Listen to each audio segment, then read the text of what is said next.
Caravanning with the Riches. Well, today it's caravanning with the Richie. This video is basically me on the way to collect our caravan, our brand spanking new caravan that we ordered back in January.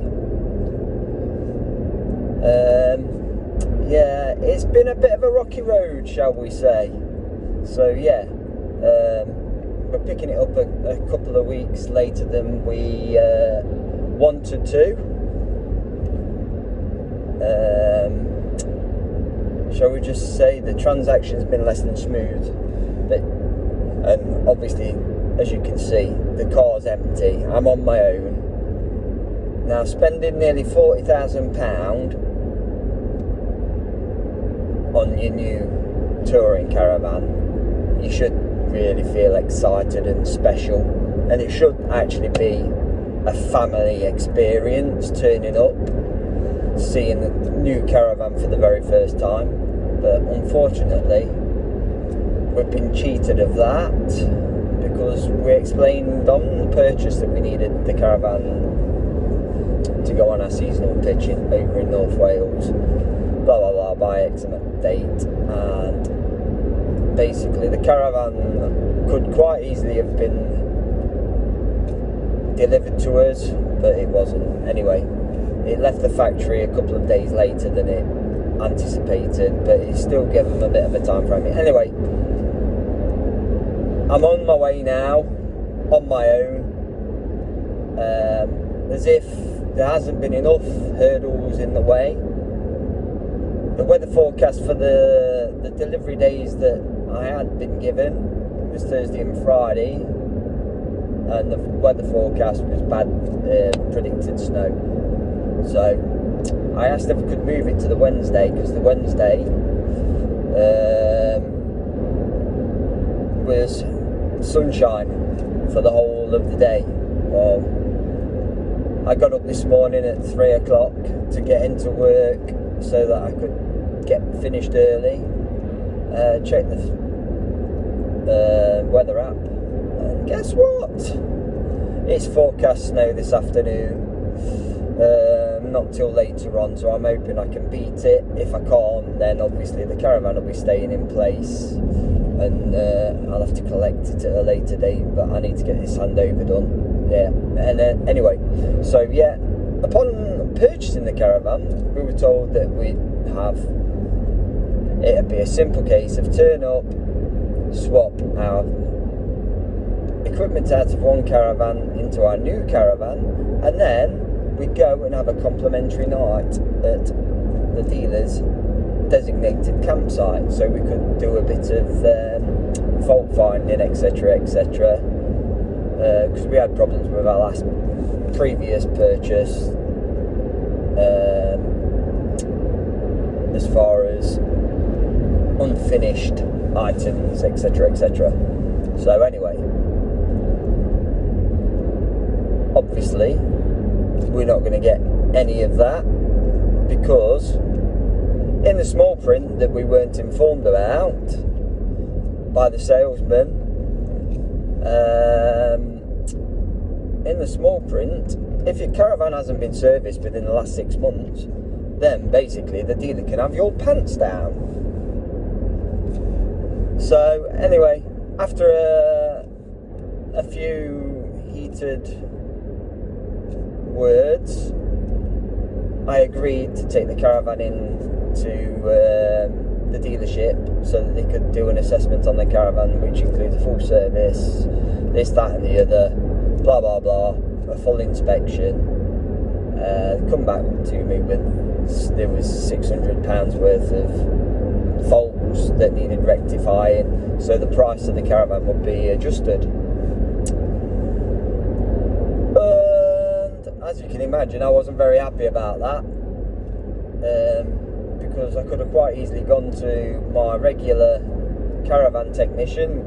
The caravan was booked in for service, but I didn't see why I should have to pay another 200 and whatever for a service on a caravan for somebody else, especially a dealer, to benefit from. So I didn't have the inspection, done by my regular guy. So anyway, that's lesson number 1. If you're trading your caravan in, guys, remember, read the small print, because these people will have your pants down at any point. So just be careful, guys. Read the small print. Don't hand any cash over until you've read the small print. I made the mistake of viewing the caravan, went home, thought about it. A couple of days later, we hemmed and hawed whether we were going to do the upgrade or not. We decided that we were going to.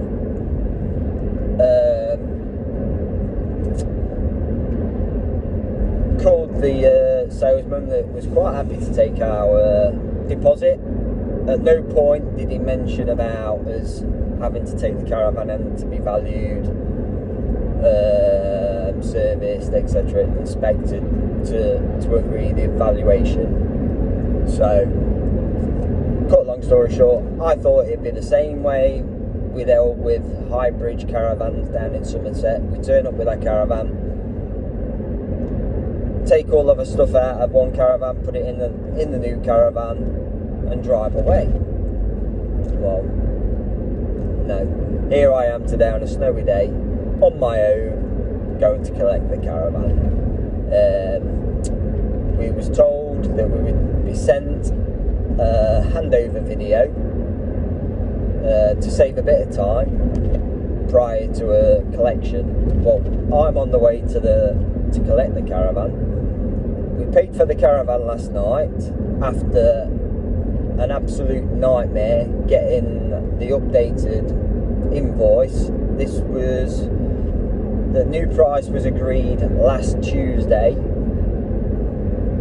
a week last Tuesday, I should say. We're now on Wednesday, and we didn't receive it until last night after we'd made a last-ditch attempt speaking to somebody to get the invoice sorted out. So we got that, we paid, bank transfer, because they don't do debit for whatever reason. So I've done that. It's paid for. The wife did what the admin person asked of her, to send her a message saying that we've transferred the money, blah blah blah. Not had any acknowledgement whatsoever from them. Anyway, prior to leaving, I wanted to do a weather check with the salesman, so gave him a call. Still no email. Gave him a call. Couldn't get hold of him because he was busy with a customer. The guy that I spoke to, Alfie, or whatever his name is, said he'll give me a call back in 10 minutes. We're here, it's another hour gone by. No phone call, no courtesy call back from the salesman. It's 13:18 now. Yeah, no call from him.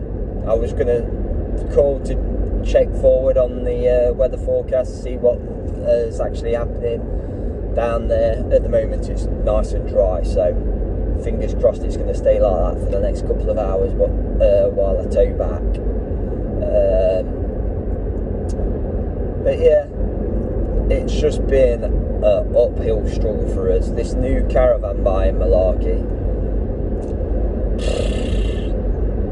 Highbridge was fantastic because the problems didn't start until we had the caravan, and then it was just a case the caravan hadn't been PDI'd. But this time round, just getting to this point, and I will go through this caravan with a fine-tooth comb before I collect it and drive it home, because obviously we're not getting the night away, so we can't test any systems properly. So I'm going to be going around it with a fine-tooth comb. Anything wrong with it, and it will be staying until it's rectified, basically, because, you know, this has just been... The caravan should be in North Wales right now, but it's still in Lincolnshire, so I've not even been on my drive yet. I wanted to get it home and get it all prepared for being sat in those salty air conditions on the beach. So yeah, if you've seen my previous videos, I do a bit of car detailing as well. So I wanted to get the caravan home, get some ceramic protection on it, because I don't believe that these Caravan dealers do what they say they're going to do when they charge you 500-600 quid for these paint seal ceramic coating things that they charge you for. Because in my experience, the cars that I've had the pleasure of cleaning, when they've had these products applied, I tend to find that there's no protection on the vehicles. So the poor customers paid an absolute fortune and received nothing. If you want to check it out, go out there, do your research before you start spending this 500 quid on this super duper coating that's going to keep your Caravan nice and shiny, because a penny to a pound. I know valeters, and I've heard valeters, they just basically don't apply the coatings, or they don't apply the coating in the correct manner, and therefore it doesn't last as long as it should do. Blah blah blah. So yeah, if you want to save yourselves a bit of money, guys, find yourself a decent Caravan detailer who will apply the right products, because it's not in his interest not to do it. Don't pay the dealer to get it done, because chances are it's not going to get done, or it's not going to get done properly. So yeah, that's tip number 2. Don't pay the dealers any more than you need to pay them. Get your Caravan out of there, because yeah. Anyway, so yeah, I'm going to be at the dealer in about 5-10 minutes time. I'll do another video when I arrive there, of a walk round of the Caravan. As of yet, still not received the video for the handover. They're going to get a bit of a shock because I'm booked in at 3 o'clock. That was the other purpose of my phone call, was to let them know that I was going to be leaving early because of the inclement weather coming in. So yeah, but I'm sorry that it's a bit of a rant, but I can assure you I have had weeks and weeks of absolute hassle, and I think if I hadn't have been the way I've been on the phone, I probably wouldn't even be collecting it today. So yeah, food for thought, guys. Make sure that these dealers tell you the truth when you're signing up for your new Caravan, because some of them couldn't lie straight in bed, and all they're interested in is getting you to sign up to a new Caravan, and that's it. And all they're interested in is looking after new customers, but not getting the existing customer what they've paid for. So yeah, and I bought this Caravan on recommendation from other guys saying that this deal is fantastic.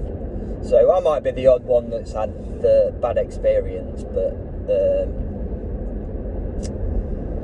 I might be that poor 1% that's not had the great experience that you should get, or my standards are a bit higher than others. And when it comes to car detailing, yeah, my standards are quite high. But anyway, yeah, when I'm spending close on £40,000, I expect to be treated better than what I have been treated. So let's see what happens when I get to the dealer, and I'll keep you posted.